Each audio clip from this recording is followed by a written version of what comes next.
Hello, I'm Tiffany Burke, and today I'm going to teach you some simple tips and tricks to use in Lightroom to edit your cell phone pictures. I mostly edit my cell phone pictures like this to use for my social media marketing when I don't have time to grab my big fancy camera.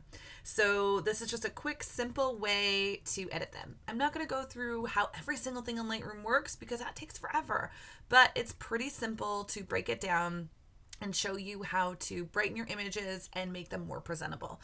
So Lightroom is a great program. It's not that expensive. You can do a 30-day trial, see if you like it. I don't work for them. I just love them. Download it, try it out. You can do desktop or you can do it on your cell phone.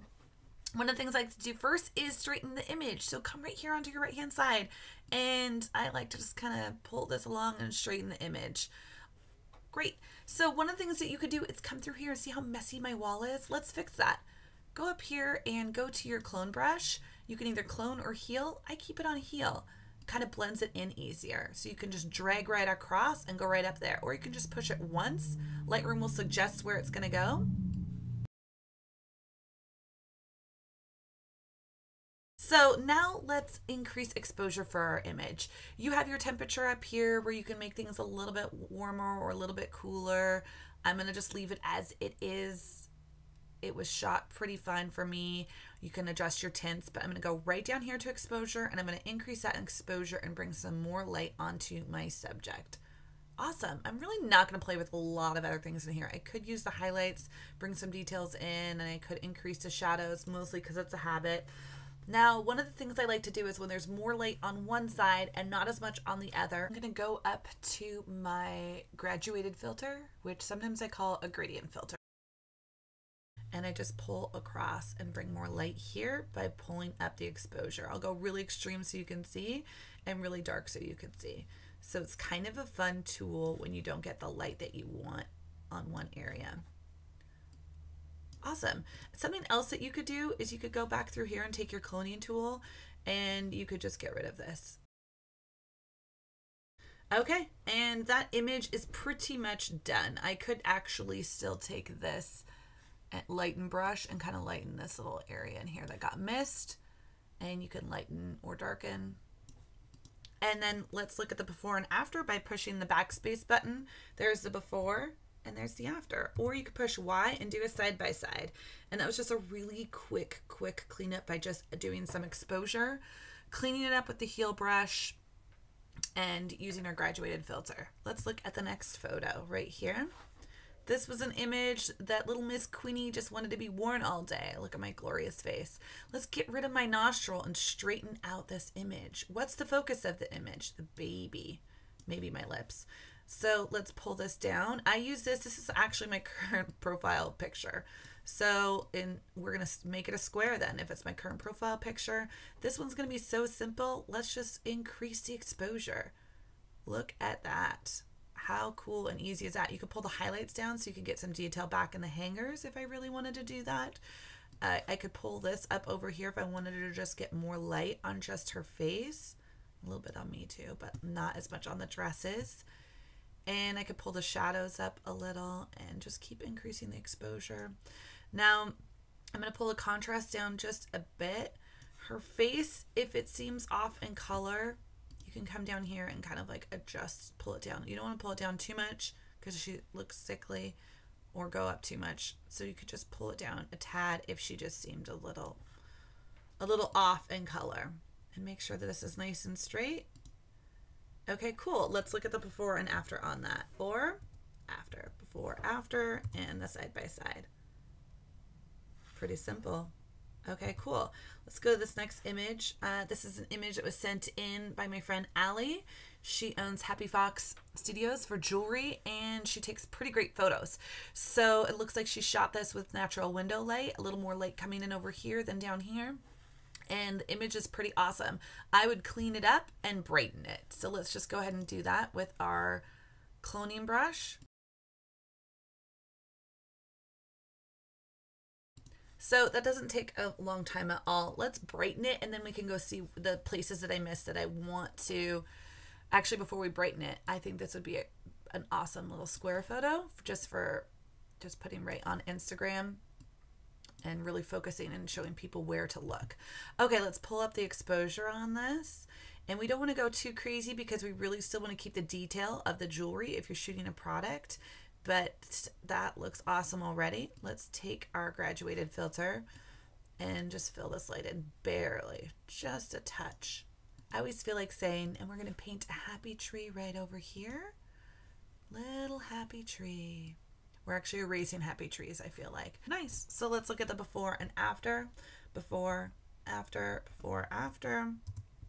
And a side by side. Looks pretty cool. Awesome. Let's see what we have next. Let's straighten it. Let's get rid of any distractions. I liked it this kind of length through here. And let's go ahead and brighten our image to where we want it to be. Looks pretty bright down here, so let's even it out by getting our filter that we love so much. Look at that. Let's go over here. Whoops, sorry. Here and maybe on the side right here. Awesome. Now to me, the Docatot seems a little yellowy, which is fine. Let's increase the exposure a tad, which is fine, but if we didn't want it to be that yellow, let's grab our brush up here and you can click the O button so that you can overlay and see where you're painting. Go ahead and just paint that really quickly. So go ahead, paint that happy tree and turn the overlay button off. And now I'm going to go through here and I'm going to pull my saturation down. Look how blue I can make it, or yellow by pulling it all the way up. So I'm just going to pull it down a little to just kind of get rid of any yellow saturation that's in there. Awesome. Love it.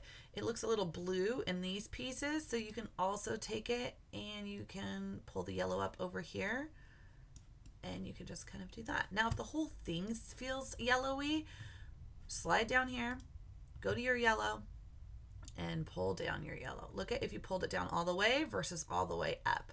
This is just the saturation of where the yellow colors pull in here. And so I like a nice crisp white linen. Look at that. But let's look at the before and after of that. Before, after, and a side by side.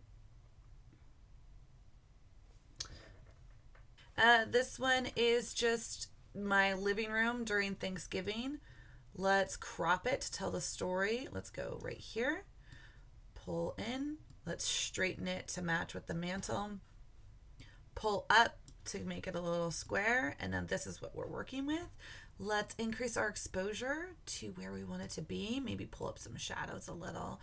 Maybe we will increase the lighting on this left side. Seems a little dark. Let's see what happens when we get rid of this with our cloning, with our heel brush. You know what? I don't hate it. To be honest with you, I really don't hate it. Maybe there's a little bit in here you want to get out. If this is it, if this was just me showing my house, I would never get rid of those things. But if it's for a product shoot, absolutely. If you're just working with another brand and you want it to be nice and clean, go for it. Oops. What about, let's paint my wall. I feel that it's a yellow. I didn't turn the lights off when I took this.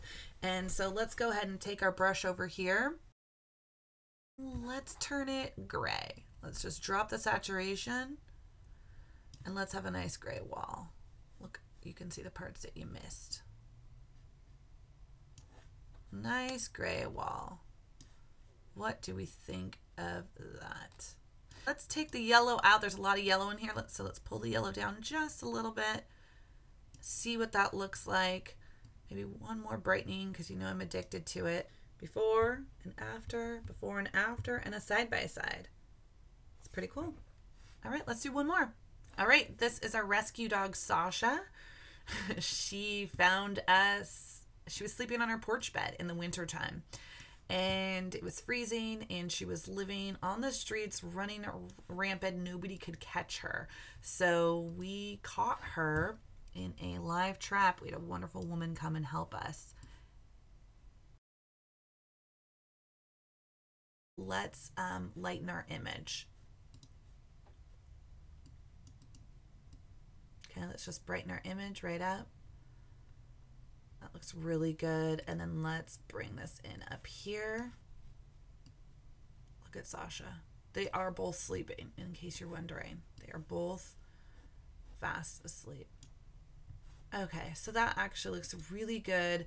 I don't iron my sheets, so if this was really bugging me, I could come through here and I could just quickly, you know, edit these out if I wanted to. So don't feel the pressure to be perfect, but you can if you want to.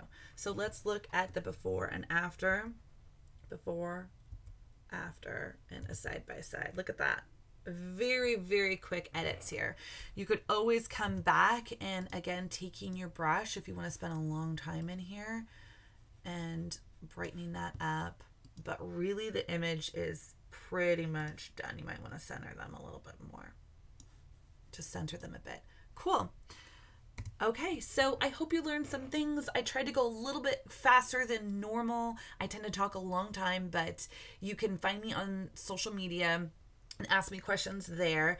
But these photos aren't really things you're going to print into billboards because they are cell phone pictures. So they're going to have a lot of grain and a lot of things like that. So the best thing that you can do is use these digitally or print them for personal use. I don't say that you have to have a picture perfect life. I think you should show what's real and what's raw. But if you are a brand influencer or if you are working for a social media marketing company, you just don't have access to a professional photographer yet or a high-end DSLR camera, you can use your cell phone and you can get a program for $10 a month or less, and you can absolutely edit your photos to make them just pop a little bit more and make better content for social media marketing and other things, personal use too.